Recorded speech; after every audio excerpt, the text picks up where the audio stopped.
G'day guys. I was trying to do a video on the Mac, and my God, the camera in that thing is horrible. So I'm using the iPad to do a video, and I think it's a bit better, but not as good as the iPhone. And the reason I'm not using the iPhone, because as I've cleaned up my workshop, I can't find my iPhone. It's buried here somewhere, so I'm going to just use this. The question is today, and this is, I'm going to do this only if enough people are interested. And if you're not interested, well, I'm not going to spend a great amount of time explaining how to do something. But with the GPX 4500, 4800, and even the 5000, they went from using high voltage N channel input MOSFETs on the receive or on the input line for your signal, and then the secondary one was on the old detectors. It was a P channel, so it was N and P. Now on the 45, 48, 5000, they've gone using the standard N, but they've flipped the drain and source, and they use another N channel. Now, I don't know if this is coincidence or not. I don't think it's coincidence, but I reconfigured the GPX detectors so they would revert back to going NP in that extra little MOSFET, the small MOSFET near the AD797s.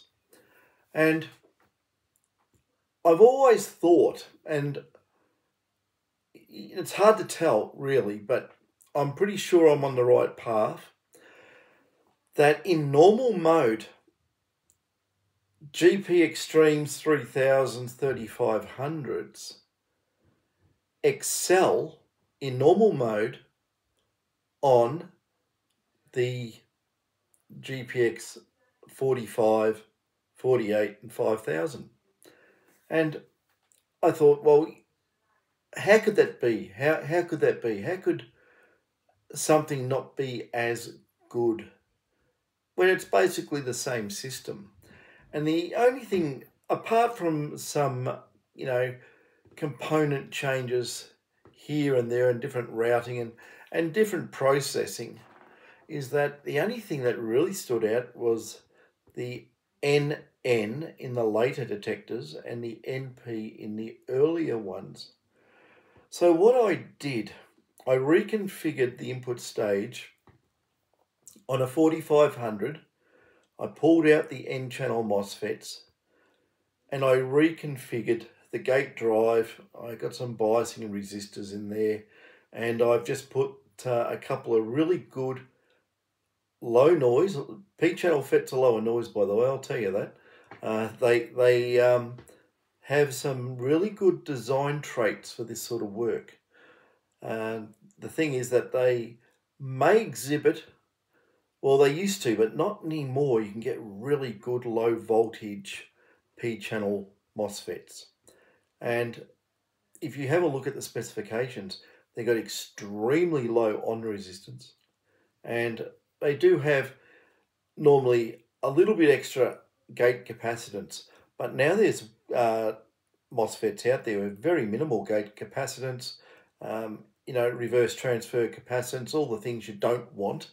Those numbers are very low, and they're easy to drive, and they're basically you'll drive it with 1.8 volts on the gate, and they'll take 20. So the damn things are switching on hard as hell at 15 volts on the gate, which we can do. So I actually did one of my 4500s. Or did I do a 5000? Actually, no, I did a 45. Because sometimes I just grab detectors and they all look the same and I just work on it. Nah, I'm pulling your leg. But it'll work on a 5000 as well. But what I did, because I had more 4500s, even stock standard, that when I changed those MOSFETs and I put the different polarity MOSFETs in there and reconfigured the drive and just a bit of the biasing, oh, well, what do we have here? I noticed straight away, just by using balanced coils in the room and reducing the gain on the input, that it was less noise. Now, how can that be?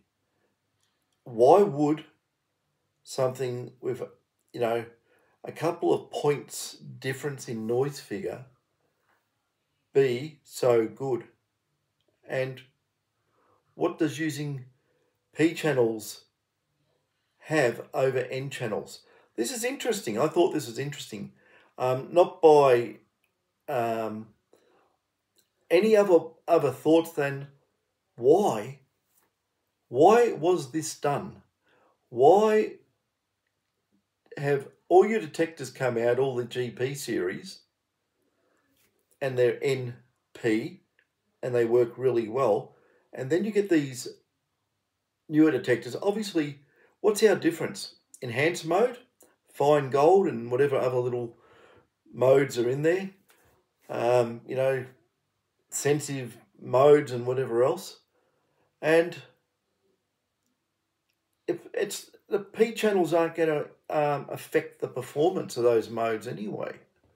They're not that slow. God, I've got P channels that run up to 325 megahertz at a 3 dB point. So it's not an issue with speed.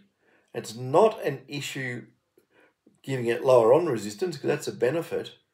And the capacitance of these things, we're talking a difference between 80 picofarads and maybe 100 picofarads.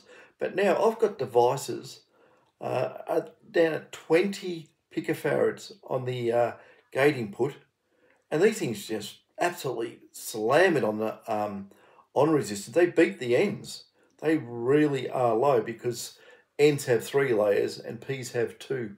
If you go and look it up, I'm not going to go into that. It's boring and you'll turn off.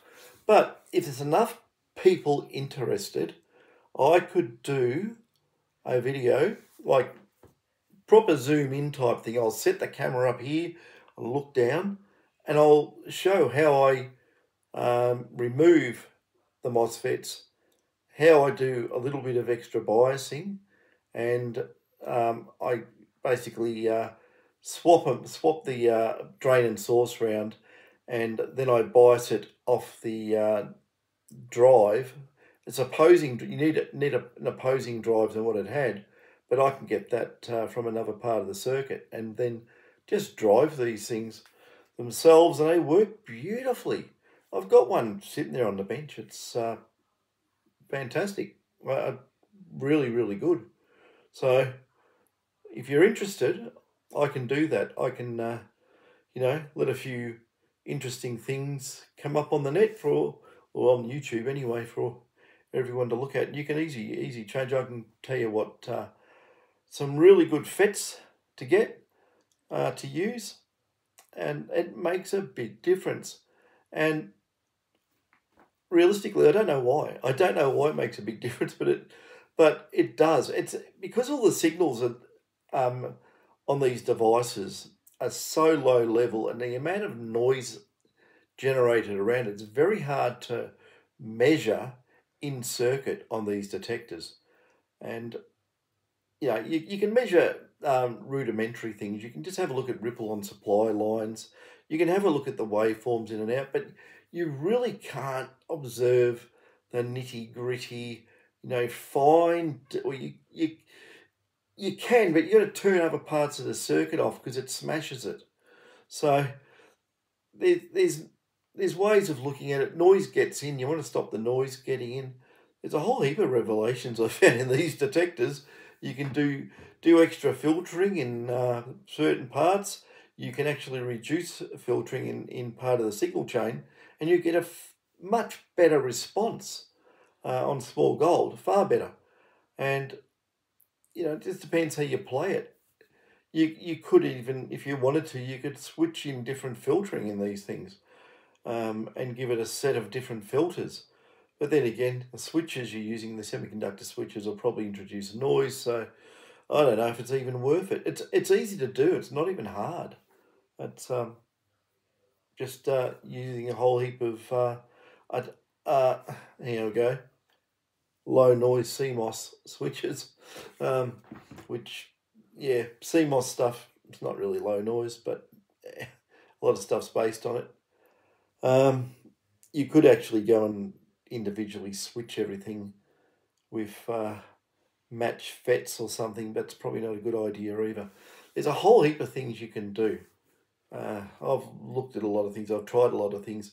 A lot of things you think, oh, that'll be better. Actually, makes it worse. And on some occasions, I've gone, oh, that's probably not going to do much, but we'll try it anyway as an experiment. It makes a big difference. So it's just like I say, it's a bit of a black art.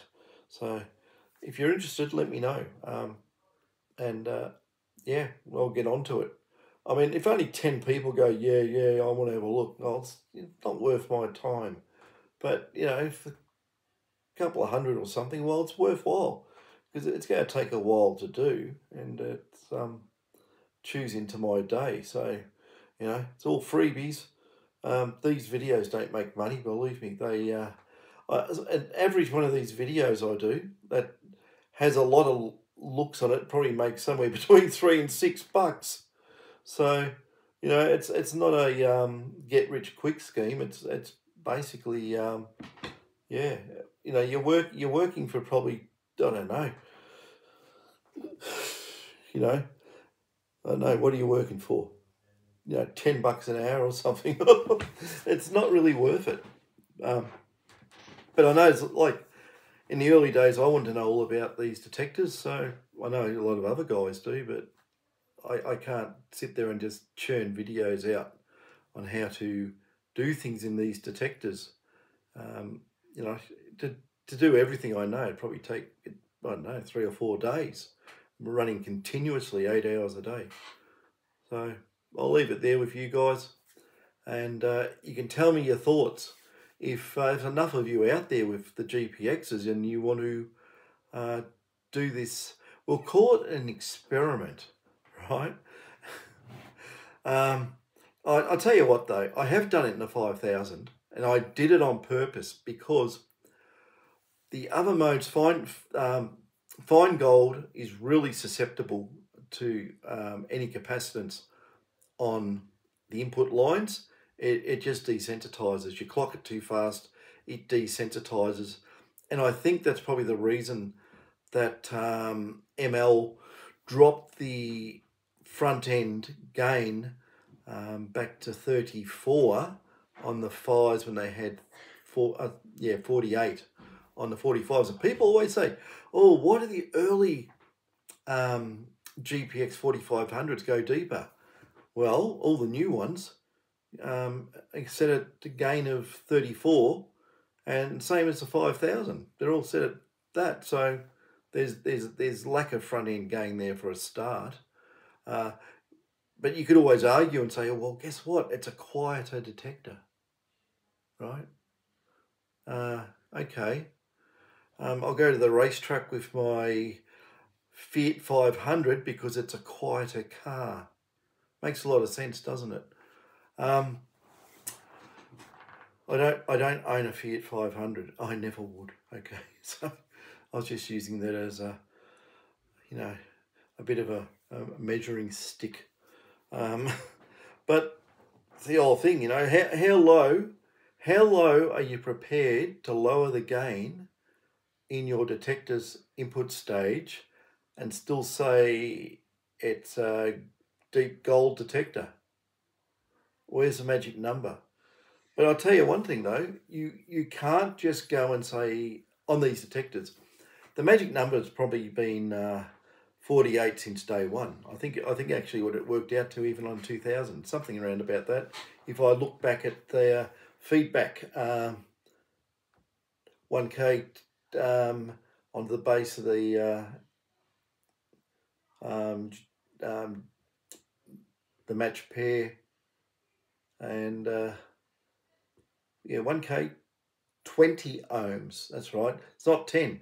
It's 10 in the other detectors. It's 20 in the thing, and you got to allow for